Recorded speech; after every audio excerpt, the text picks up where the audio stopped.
Students, in the previous video, we discussed about a very important concept known as the Gram-Smith orthogonalization procedure, where we developed certain mathematical equations to find the various orthonormal basis function. Now, in this video, let us discuss a simple example where for the given set of signals, we need to find their orthonormal basis function. And before finding their orthonormal basis function, we have to check for whether these signals are linearly independent or linearly dependent. So how to check that condition? So just by observing the definition of all four these signals, look at the signal S4 of t with respect to the duration.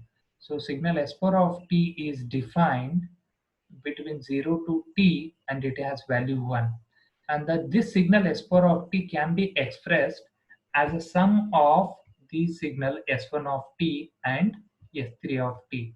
Therefore, these set of signals are not linearly independent. Then how to make these signals are linearly independent? Just by discarding this S4 of t, so you will get a subset including S1 of t, S2 of t and S3 of t, and these three signals form a subset of linearly independent. All these three signals are linearly independent. So what do you mean by linearly independent concept? The linear independent concept means in the given set, any signal should not be expressed as the sum or difference of any remaining signals. That is the concept known as the linearly independent. So once we have a subset consisting three signals, now for these three signals we have to find the orthonormal basis function. So now when the signal set is linearly independent, we have to consider the case n is equal to m, where n is the dimension for uh, orthonormal basis function and m is the number of signals in the signal set m, that is equal to 3. So here we have to find the three orthonormal basis function pi 1 of t, pi 2 of t and pi 3 of t.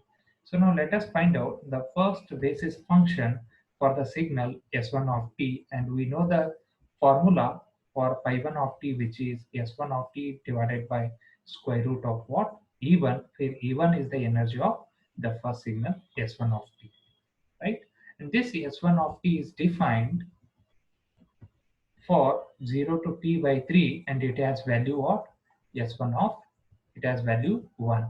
So let's calculate its energy. So E1 is equal to 0 to t by 3, the square of S1 of t dt, and the limits become 0 to t by 3. It is the duration of signal, and S1 of t has value 1, so it is 1 square into dt.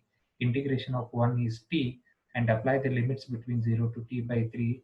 So it is t by 3 minus 0 is what? T by 3. So this is the energy of the signal S1 of t. So now let me substitute this E1 value here. So S1 of t value is 1 divided by the square root of energy, and the energy value is t by 3 here. So pi 1 of t is equal to 1 divided by square root of t by 3 for t is greater than equal to 0 and less than equal to t by 3. And outside this range, the pi 1 of t cannot be defined, that is 0. So this is how we define pi 1 of t, that is square root of 3 divided by t, because in this equation it is in denominator. If it goes to numerator, it becomes square root of 3 divided by t for 0 to t by 3. So as soon as you determine the basis function pi 1 of t, so try to sketch the pi 1 of t. So pi 1 of t value is square root of 3 by 2, and it is defined between 0 to t by 3, right? So this is about how to find pi 1 of t. Next is what? Uh, Let us find the second basis function pi 2 of t. So the formula is what? Pi 2 of t is equal to g2 of t divided by its energy, where g2 of t is a new intermediate function which is expressed in terms of the signal s2 of t and its coefficient as well as the previous basis function, that is pi1 of t. So the equation for z2 of t is the second signal s2 of t minus the first coefficient of the signal s2 of t, which is multiplied by the previous basis function pi1 of t, right? Now the signal s2 of t is given in the problem statement. Now we don't know what is this s21, and we determined in the previous step what is pi1 of t. So now let me determine what is this s21, and s21 is the first coefficient in the signal s2 of t, which is determined as integration from 0 to t. So you have to multiply the basis function pi1 of t with s2 of t and integrate this product over 0 to t, you will get s21 coefficient. So how to do this one? So integration 0 to t by 3. So how these limits are decided? So this limit is, the integration limits is decided based on the product s2 of t and pi1 of t. Then how to get this product? See, the s2 of t is defined as 1 for 0 to 2t by 3, and pi1 of t is defined between 0 to t by 3, and it has value square root of 3 by t. Now let us do the multiplication between these two signals s2 of t and pi1 of t. So you can observe between 0 to t by 3 s2 of t has 1, and here 0 to t by 3 pi1 of t has square root of 3 divided by t. So square root of 3 divided by t into 1 is equal to square root of 3 divided by t between 0 to t by 3. And in the signal s2 of t, between t by 3 to 2t by 3, s2 of t is 1, but beyond t by 3, pi1 of t is equal to 0. So 0 into 1 is equal to 0 after t by 3 till 2t by 3. So hence, s2 of t into pi1 of t is given by square root of 3 by t between 0 to t by 3. That's why the limit becomes what? 0 to t by 3. So here the product has value square root of 3 by t over 0 to t by 3. So the value of s2 of t is 1, pi1 of t is equal to square root of 3 by t, and this product is exist between 0 to t by 3. And this square root of 3 by t is a constant, we'll take outside, and the integration of 1 is t, and over this t let us apply the limits 0 to t by 3. So it is t by 3 minus 0 is t by 3, which is multiplied to square root of 3 by t. And let us simplify this one like this, and you will get the final answer will be what? S21 is equal to square root of t by 3. And now let us substitute this s21 is equal to square root of t by 3 in this equation here. So that is g2 of t. Now this s21 you have to multiply it with what? Pi1 of t, because once you calculate this s21 you have to substitute here. So you will get s21 into pi1 of t, and this s21 is a constant, and pi1 of t is a signal or a function which has some duration, and square root of t by 3 is the value of s21, and pi1 of t has value square root of 3 by t for 0 to t by 3. So just multiply. So here it is square root of t by 3 into square root of 3 by t. So this 3 get cancelled, t get cancelled. You will get 1 for t is equal to 0 to t by 3, and outside this range you will get 0. So what is the product now? s21 into pi1 of t is equal to 1 for 0 to t by 3, and otherwise it is 0. So see, first we determined what is s21. Once you determine s21, multiply with pi1 of t, and after multiplying you will get s21 into pi1 of t, which is equal to 1 for 0 to t by 3 and 0 for outside the range 0 to t by 3. Now substitute this s21 pi1 of t here, where? Here in G2 of t. So G2 of t is equal to S2 of t minus S21 into pi 1 of t. Now you have to subtract S21 into pi 1 of t from the signal S2 of t to get G2 of t. So how to do the subtraction?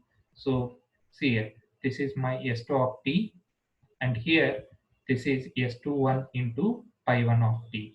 So S21 into pi 1 of t is equal to 1 for 0 to t by 3, and S2 of t is equal to 1 for 0 to 2t by 3. So how to subtract? So from 0 to t by 3, S2 of t is equal to 1, and here 0 to t by 3, S21 into pi 1 of t is equal to 1. So 1 minus 1 is equal to what? 0. So here 1 minus 1 is equal to 0 for 0 to t by 3. Next, from t by 3 to 2t by 3, S2 of t is equal to 1, and here it is 0. So 1 minus 0 is equal to 1 for t by 3 to 2t by 3. Next, after 2t by 3, S2 of t is also 0, and S21 pi 1 of t is also 0. So 0 minus 0 is equal to 0 for t is greater than 2t by 3, right? And the resultant signal G2 of t can be drawn as, so here it is 0, 0 to t by 3 is what? 0 to t by 3 is 0. Next, t by 3 to t by 3 is 1. So here we taken 1. Next, after 2t by 3 it is 0. So after 2 by 3 it is 0. So G2 of t is equal to 1 for t is greater than or equal to t by 3 and less than or equal to 2t by 3.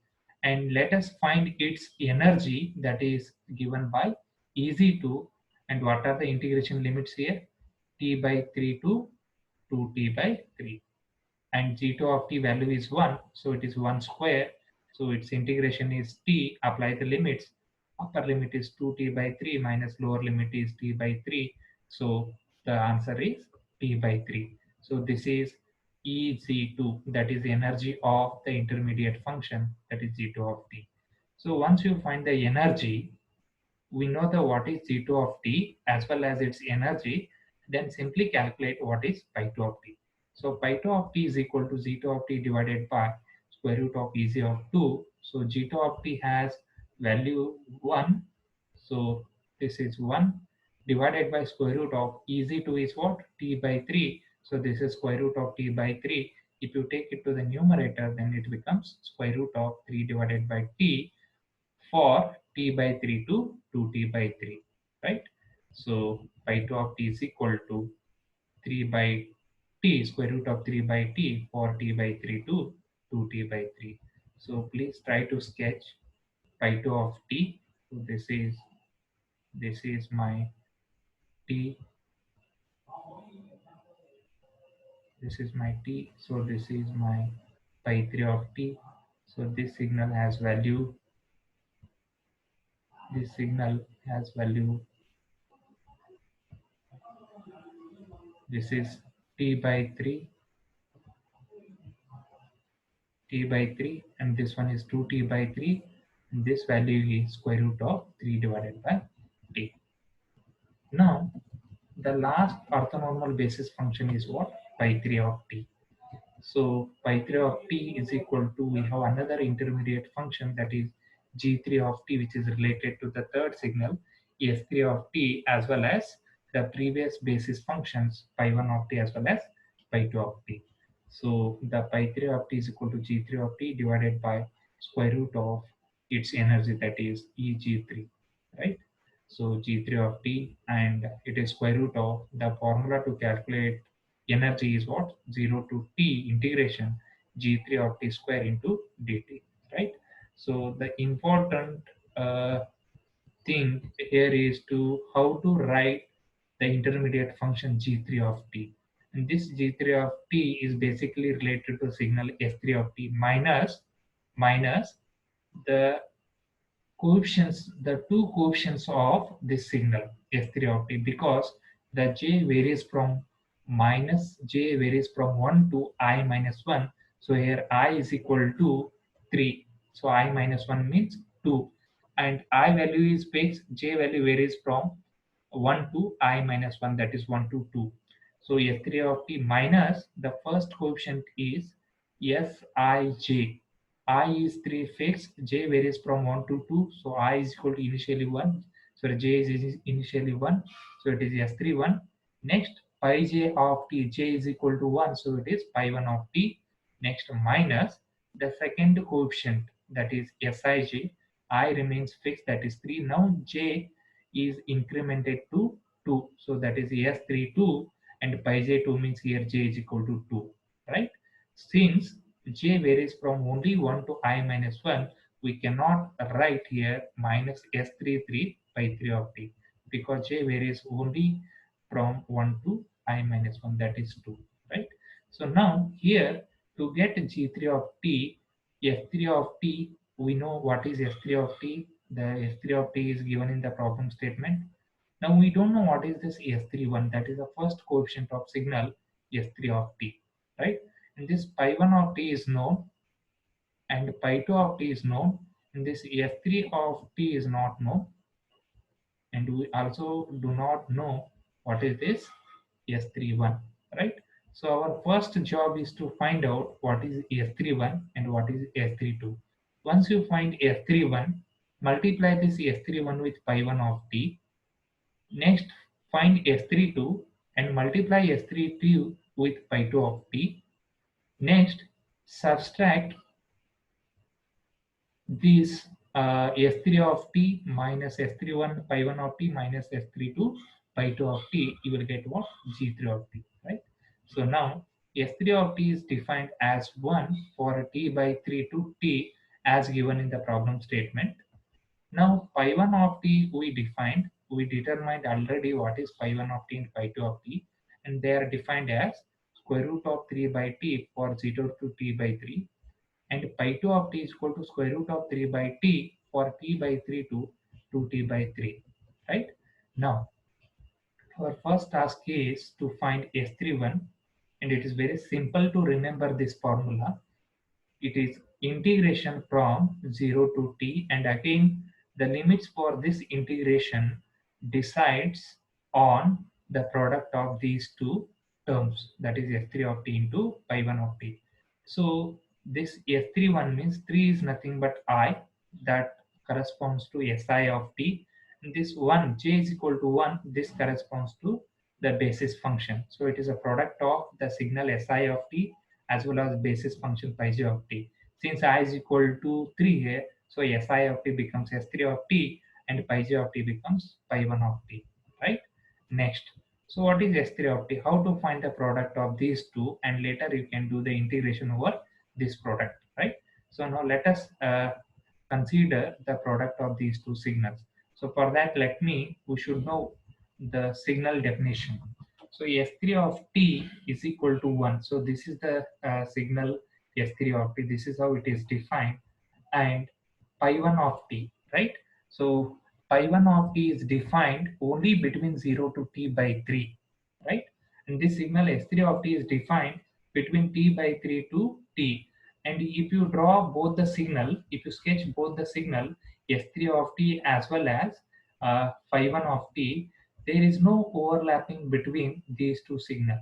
So when there is no overlapping between these two signals, then its product will be always 0, because phi 1 of t is defined only between 0 to t by 3. But here for S3 of t, there is no signal between 0 to t by 3. So here 0 into pi 1 of t is 0, and from t by 3 to t, S3 of t has some value, but the signal pi 1 of t doesn't have any value between t by 3 to t. That's why there is no overlapping between these two signal S3 of t as well as pi 1 of t, right? Hence the product is what? 0, and the integration of 0 is what? 0. So the first coefficient S31 is 0, right? So that is very simple, right? There is no much complication in finding S31.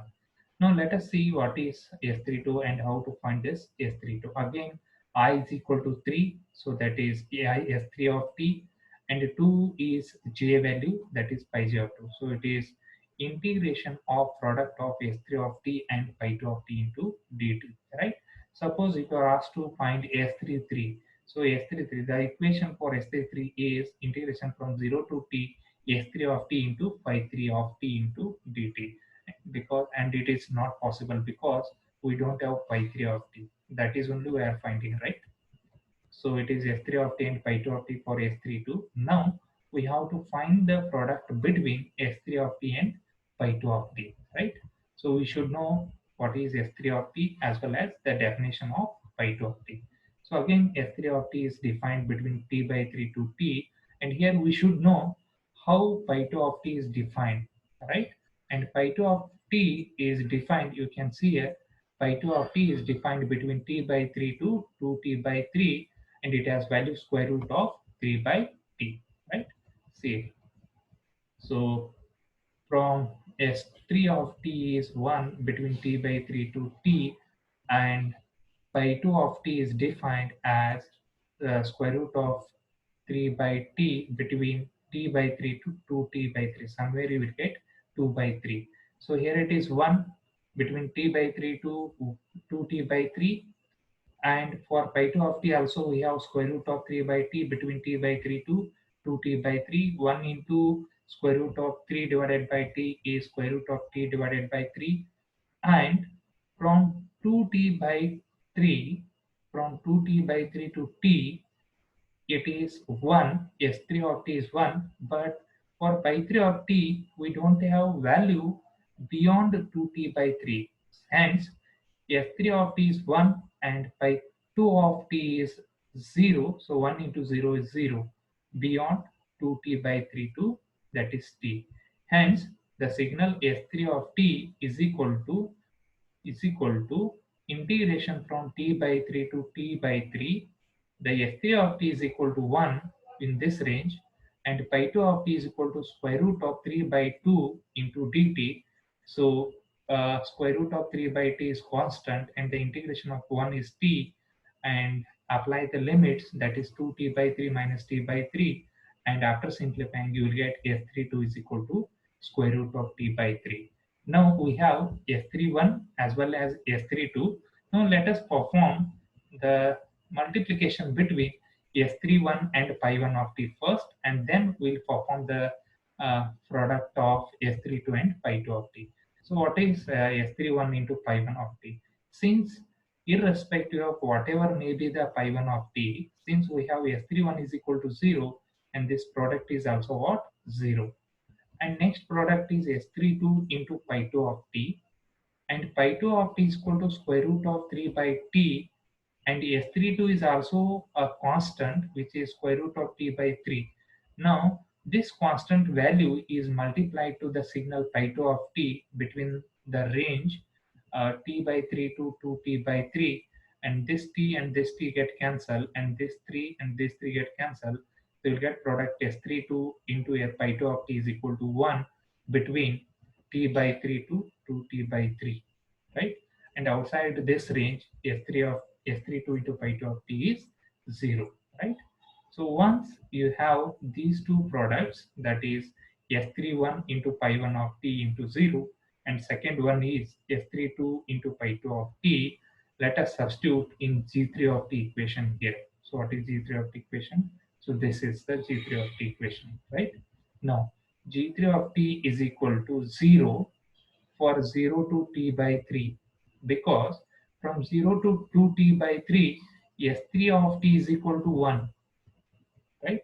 So here you can observe 0 to t by 3, it is 0 to t by 3, 0 to t by 3, S3 of t is 0, S3 of t is 0, and S31 pi 1 of t is also 0, and yes, S32 into pi 2 of t, S3 of pi 2 of t is also 0 between 0 to 2t by 3, right? That's why the G3 of t is equal to 0. Similarly, for 2t by 3 to t, use S3 of t value, then S31 pi 1 of t value, S32 pi 2 of value, you will get the result G3 of t is equal to 1, and t is greater than t, capital T, you will get g3 of t is equal to 0. So the g3 of t is defined only for 2t by 3 to t, that is for this duration, and it has value 1. So once you have G3 of T with you, it is easy to calculate what is its energy by this formula, right? Since the signal is available for 2t by 3 to t, the integration limits varies from t by 3 to 2t by 3, and its value is 1, so it is 1 square. And after integrating and applying the limits, you will get the energy t by 3. So EG3 is the energy of the intermediate signal, that is G3 of t, which is t by 3. So now let us substitute by 3 of t, G3 of t is equal to 1, and energy square root of t by 3 between 2t by 3 to t. So this is the third orthonormal basis function, that is by 3 of t is equal to square root of 3 by t for 2t by 3 to t and 0 elsewhere, right? So now let us sketch all three signals. So it is better to sketch all three signals. Here this is the pi 1 of t, that is defined for 0 to t by 3 with value square root of 3 by 2. Pi 2 of t is defined between t by 3 to 2t by 3 of value square root of 3 by 2, and square root of 3 by t for pi 3 of t with duration 2t by 3 to capital T. So this is how we determine all three basis functions for the given subset of signals S1 of t, S2 of t, and S3 of